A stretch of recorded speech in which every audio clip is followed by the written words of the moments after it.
Today I'm doing a secret presentation for Haskayne Finance Club. And this is a secret. No one knows that I'm coming.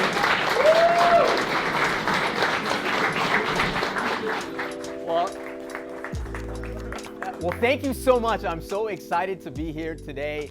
A secret event. You didn't know who was going to come here. You thought it was going to be like Elon or like Beyonce, and then it ended up being me. But I'm so excited to be here in front of all these beautiful women, naked women. I just, want to make my mom proud. I'm so excited to be here for a couple different reasons. Number one, this whole thing was actually supposed to be a secret. They didn't publish this. This was because of my request. I'm technically not allowed to do this because of my agency. I'll get into that in a little bit.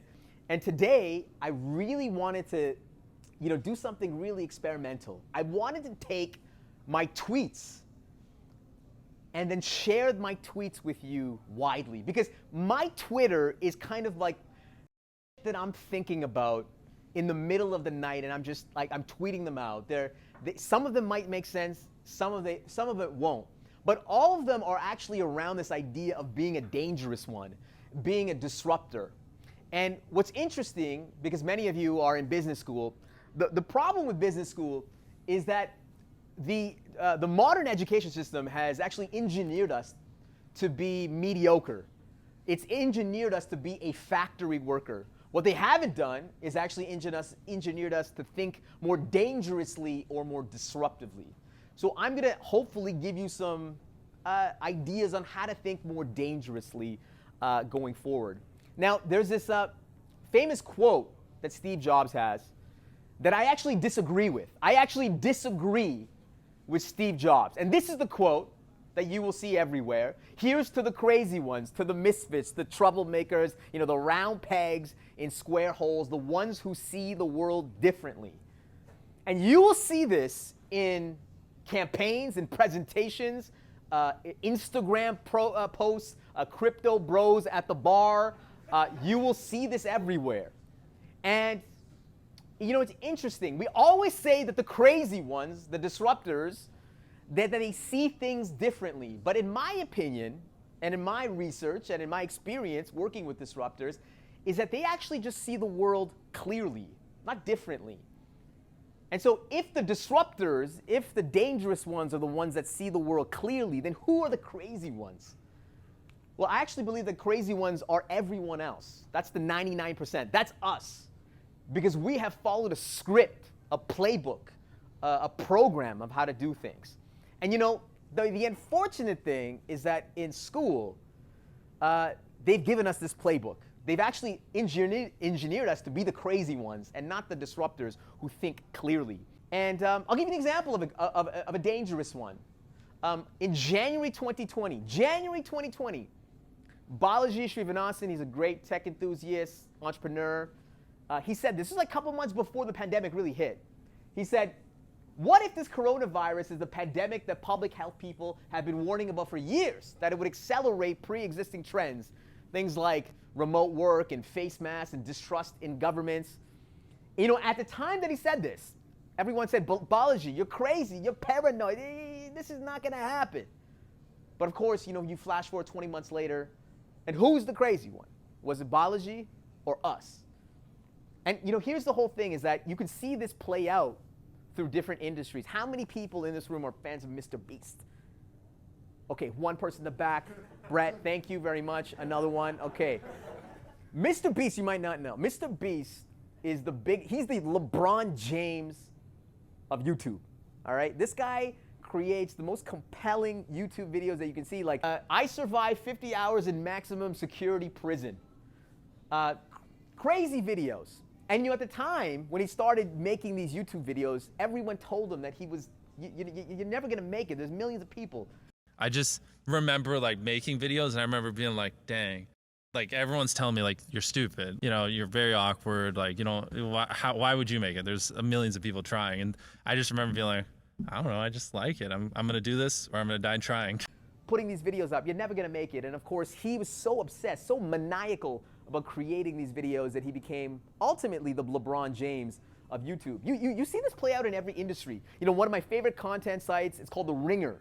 It's like a media sports publication. founded by a guy named Bill Simmons. Bill Simmons used to work for ESPN. It's like a big sports media conglomerate. And at the time he was working for ESPN, they saw that the rise of digital was coming. Streaming, podcasts, they saw it was coming. In fact, every single year, Bill Simmons would take the ESPN executive to Silicon Valley. They would go to Facebook and Apple, and Bill would always be like, how come ESPN doesn't have an office here? And in May of 2015, ESPN actually fired Bill because he was a rebel, he was a crazy, he was a misfit. He saw that the world was digital, and that's not where they were going. Last year, Bill actually sold his company for $200 million to Spotify, and you ask yourself, who's the crazy one? Was it Bill Simmons or was it ESPN? You know, in business school, the problem is that, and this is why this whole thing was secret, okay? I didn't want any professors knowing that this was happening. This is just for how many people are here? 40 people, 50 people? I'm not in finance, you're shaking your head. Okay, 50 people in here. This is just for the 50 people. Because what happens in finance, what happens in business, is that they teach you this program, this script, this playbook of how the world works, how strategy works, how innovation works. And today, we live in a world of anomalies, abundance, and algorithms. And if you're looking for a playbook, it doesn't exist. It just requires us to be nimble and flexible and really experimental. And ultimately, sort of being a dangerous one, a disruptive thinker.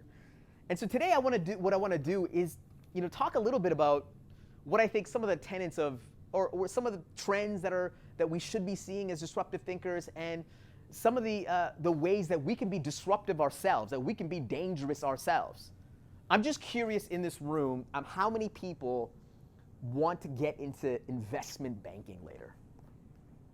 Okay, surprising, this is a finance club. Okay, it's 6 people. Okay, what about management consulting? Okay, 3 people. Entrepreneurship, perhaps? Okay, a couple people. Being a doctor, okay. Okay, 1 person, all right. Not sure why you're here, but it's okay. The future. How many people actually here are familiar with this idea of NFTs? Okay, a couple people, okay. What can you deduct? Can you explain to me what an NFT is, by the way? Yeah. What's that? Okay, what about you? Non-fungible token. It's something like it can be anything, piece of art that has like a signature stamped on it. Yeah. Yeah, it's essentially a digital token that represents, authenticity, ownership. It could be a representation of something that's offline but also online. It's essentially that you can own a piece of the internet. And today, these things are going bonkers right now on the internet. People are buying NFTs for hundreds of thousands, millions of dollars. Why would they do this? Well, part of the reason is because once somebody values something, other people will just value it automatically. That's just how human desire is, and I'll talk to you a little bit about that. But the other thing is that the world is always based on imaginary things, by the way. Religion, money, nations, organizations, it's all imaginary. Same thing with NFTs. It's kind of imaginary. The value of it is imaginary. But we value it because that's just us as human beings. We value things because other people value it. This is kind of like the new check mark. Instagram check mark, Twitter check mark. Low key, we'd all like a check mark, okay? This is the next check mark. On Instagram, we've been trained to think about likes and comments. The next wave of likes and comments is actually owning something. So imagine you had a feed where you could see your friends' pictures or or things that you like, art, and instead of liking or commenting, you can actually own a piece of it. It changes the dynamic of how much you fuck with that thing. It does. Once you are an owner, once you invest in something, it changes the dynamic completely. So if you think about cultural disruptors, there's this project called the Bored Ape Yacht Club, okay? A project where a group of guys, they put out 10,000 uniquely designed apes that kind of look like this. This Bored Ape Yacht Club, these apes, some of these apes are going for hundreds of thousands or millions of dollars. The Bored Ape Yacht Club. And part of the reason why people are buying it is because other people value it. But part of it is also because they feel like they're buying a piece of culture. They feel like they're part of a community. It gives them some sort of belonging or identity. This is what we wanted as human beings in the first place, is identity, belonging. And so they've just replicated this in the blockchain space, and they've been able to do it through making things scarce and authentic. And so many of you will probably just like hearing about this shit. So the one thing that I'll ask you to do when you get home is set up a MetaMask wallet. It's a crypto wallet.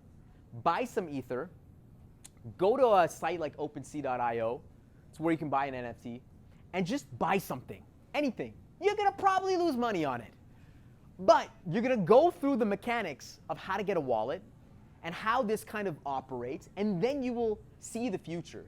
Because I'm dancing around this like it's nice. It's Friday night. We got some naked, people here. It's fun, right? It's nice. The difference between this and what you're going to go off and do is actually kind of feel the future. I want to get your thoughts on sort of this idea of hybrid work. Actually, I'm going to ask you right now.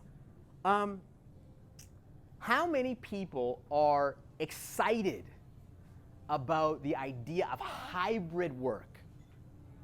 You guys are all in school, most of you in school.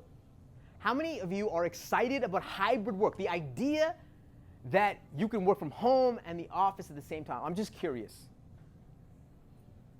Okay, a couple people. Okay, why are you excited by the way? I feel like there's pros and cons to both. So it's like going and seeing people in the office is great, but then not having to commute when it's minus 40 out in the morning is also great. So yeah. What about somebody else put up their hand? Who else put up their hands? You did as well. Why are you excited about hybrid work? Just offers flexibility for different situations. Yeah. Who would rather want complete remote work? Like that sounds like a vibe. I'm just curious. Raise your hand. Anybody? Nobody. It's interesting because I hear old people, kind of like me, I'm an old man, but my sort of group saying that remote work is the future, that people not working in their, in the office is the future, everybody working at home. And my impression, talking to some of you and getting some of these responses, is that at the end of the day, you kind of want to get into the office. Part of getting into the office is getting mentors. It's getting actually punched in the face. It's actually understanding up. It's actually understanding how to make a friend at work. I'm just surprised that there's so many people thinking that students want to come into, they want to get to an amazing organization like PwC, and then everybody works at home. To me, that sucks. You're literally just trading your shitty closet that you were working out of for school and just saying, now I work for PwC, I'm in the same closet. It makes no sense whatsoever. My opinion, as you sort of go into the workforce, is actually to go there and be there.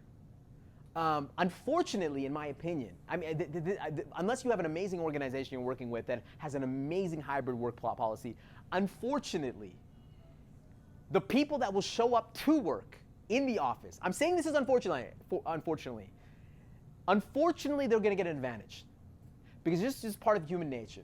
We naturally trust and like people that we see, right? I'm sure you guys have been working on group projects with people that you have never seen, and you're like, why the f is Martha an idiot? I get it.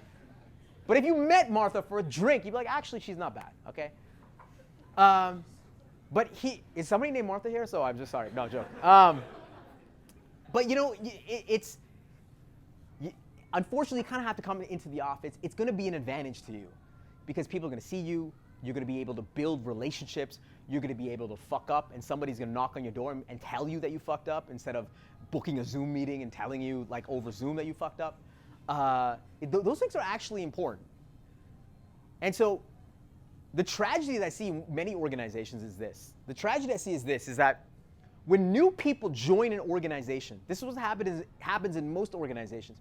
When you join a new firm, what normally happens is that in the first week alone, they inject you with their processes, their procedures, and this manual textbook of how the world works. They literally suck out all the creativity and innovation and curiosity and ambition from you in the first week. My ask to you as you're coming in as ambitious, driven leaders is to actually challenge them. I know this sounds crazy because you should fall in, because normally people would say, just fall in line. You're the number, buddy. Don't rock the boat. You just joined the firm. But these leaders, they have no idea what's coming at them.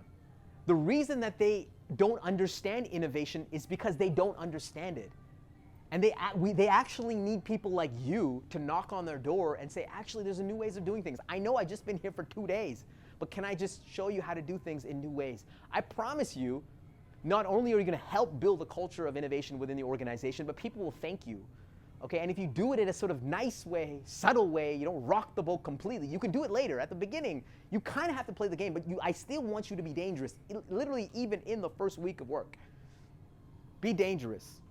Because I just hope, my hope is this, and unfortunately this may not happen, I just hope that the workplace becomes more awe-inspiring. The days of people coming to work in their shitty cubicles and shitty coffee and whatever it is, I hope that's not the case. I hope we go into work when it's awe-inspiring, because I believe that ultimately remote work or permanent work from home is actually bad for long-term innovation.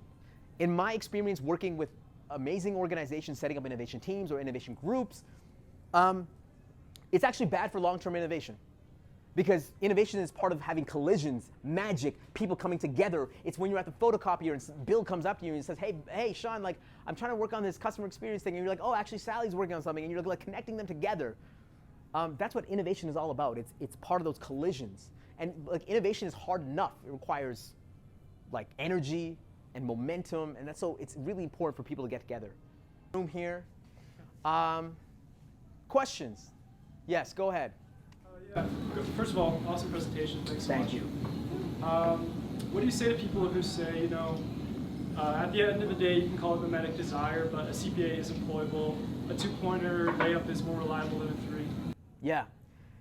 I would say an accountant will always be there. A layup will always be there. It's reliable. To be honest with you, it's mediocre. And absolutely, if you want to design a life, as design a career to be mediocre, to be there, to be on time, to be reliable, you know what? I know lots of people that are mediocre and they're super happy as well. There is a choice to be more innovative, to try new ways of doing things, to try the 3-pointer, to be the CPA that is the one that figures out how do we integrate Web3 and blockchain in what we're doing, that integrates artificial intelligence and robotic automation around what we're doing. You could be that CPA. There's just 2 paths. Do you want to be great or do you want to be mediocre? The only problem of being mediocre is that being mediocre is the most dangerous thing that you can do in this new era. Because if you're not part of the innovation discussion, then you're not part of the discussion at all. And so you can make the choice. It's just, I believe that is the riskiest choice that you could make. So listen, Ben Simmons is amazing, okay? He's awesome. The problem is that he can't shoot. And unless he starts to shoot in a world of shooters, he's never gonna reach greatness. That's my opinion, but I thank you for the question. Being taught this structured format where you can't really go to a professor and say, no, you're actually wrong, and then you should think about it this way instead. How do you go into an internship where in the first week you're trying to innovate and really cause a disruption in what they're doing? Yeah, no, I think the first week is really pivotal. And the first thing I would do is send them one of my videos and then, you have to be able to, from an interpersonal standpoint, be able to find champions and mentors very quickly in the first week and position the fact that, listen, you want to be innovative, you want to take shots, you came into this job being ambitious and driven, and wanting to push this organization in different directions, and communicating that with the people before you start work and when you're at work, and actually taking on that responsibility. And the unfortunate part of doing all of this is that most disruptors actually have to put in a little bit more work. You kind of have to like stay that extra bit. You kind of have to work on the weekends just to show and prove people in the first week that you actually mean what you say, right? Because if you just do the same thing from 9 to 5 and expect things to change, unfortunately, you kind of have to put in a little bit more effort. And I actually think the most value that you're going to get is actually showing, not telling. I think one of the best ways of proving you're innovative is not to say it or to tell people, is to go off and take a bit of an experiment. They give you a task and like, actually, I approached it this way. I already went and off and tried something new, and then you can show them. Because the problem is that if you tell old people, okay, like me, how to do things, we might not understand how you're approaching it because we've never seen that done before. So if you actually go off and actually do it, then we're like, wow, it will help us open our eyes. Unfortunately, human beings, we're visual characters, visual creatures. We only see when other people are doing something visually. Lip service is not going to cut it. So that's what I would say to that. I love that question. Yes? You're kind of talking about like social media and kind of appealing to people, and like the mimic effect and stuff like that. When you think about like Facebook's algorithm to kind of appeal to people and kind of getting them to stay on their app and things like that, how could something like that be used for good instead of it being in the negative light that it is today? Can I ask you something? Yeah, can I ask anybody, how many people in this room actively use Facebook? One person, God bless you. You and my mom would get along really well.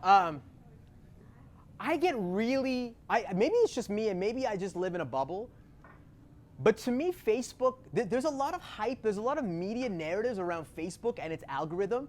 And to be honest with you, I just believe that the media is just a little bit salty that Facebook has ruined their business model. Because when I think we always assume that our behavior on Facebook is not the same as others. Like, no, we're not using Facebook, but other people definitely are using Facebook. They're getting a ton of misinformation, and the algorithm is, doing this and that to them. Listen, the algorithm, it has been the topic of a conversation.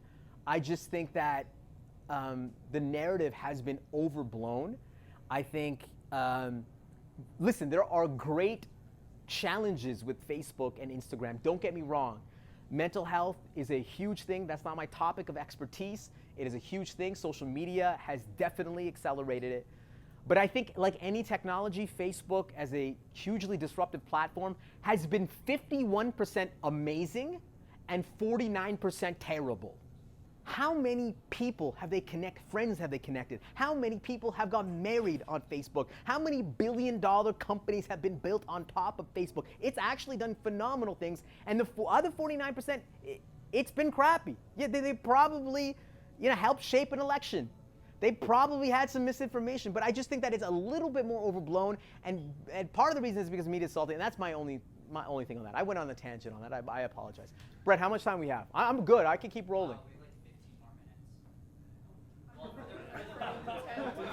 This guy, man, extended. Are you in finance or? We have the room till 8:30. And by the way, what's happening at 8:30? Are we getting kicked out of here at 8:30? I think so, yeah. Okay. Blame it on that guy in the gray suit. All right. Okay. Well, how about we leave it? How about we have one more question, and then or maybe two. One more question in the back. By the way, I appreciate you using Facebook. That I think you're doing something different. Question is this: what would you say to someone who's sort of interested in getting that entrepreneurial mindset, who is thinking about being innovative, wants to be disruptive, but the problem they face is they have limited available means. So meaning to say, maybe they have obligations, maybe they got kids to think about, or maybe they need the stability the salary gives them. They can't really afford to take on any additional risk. What would you suggest to help those otherwise creative people get around their limitations? Totally. It's a great question. And it's always been the question for every single entrepreneur, every single innovator. They start with little to no resources. And I think today is the greatest time to start anything ever, because technology is becoming increasingly commoditized. I think the problem is not actually starting something, because now, let's say it's around digital, or if it's something to do in that space, there are literally no-code tools that you can plug into that can build your sort of back end or build your front end, whatever you need. The technology is becoming a lot more commoditized.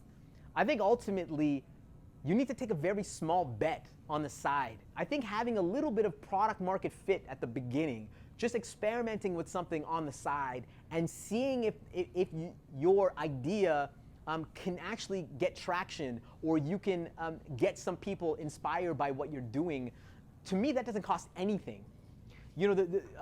By creating a prototype, creating a design, creating whatever it might be, in a very small, minimal way to just build buy-in, I think that's probably the best way to do that. Now, that being said, if you want to build a rocket, right, which I totally recommend that people do as well, don't get me wrong. I think there are transformative innovations that people should be working on. It's not a matter of financial capital at that point. It's a matter of social capital and being able to grab people around you that you can inspire and tell better stories and better narratives, so that they can help you on your journey, and then you can get the resources to go off and try something and take a shot. Everything sort of comes back to the idea of getting people on board, whether it's customers or your partners, and you have a follow-up. And if one has little social capital as well? Yeah, the beautiful thing is that today, you can start to build your own social capital. It's going to your neighbors. It's going to your friend. It's going to the fact that you are here shows me that at least you are willing to build a little bit of social capital, because there's 40 people here that are ambitious and driven, and are thinking the same as you, and would be willing to take a conversation with you and see where your idea is going. And so I think it's just putting yourself out there and being able to share your ideas so other people can get on board. You don't need any financial capital to go off and do that. And you're already starting. So I would say that. If you have no financial capital and you're not willing to put in the social capital, then I think you're it's been an honor and a privilege being with you guys. I truly mean it. I really believe that you are all bright and hungry. The fact that you're here, I believe that you guys are the leaders of tomorrow. Thank you so much for your time. It's a pleasure being here.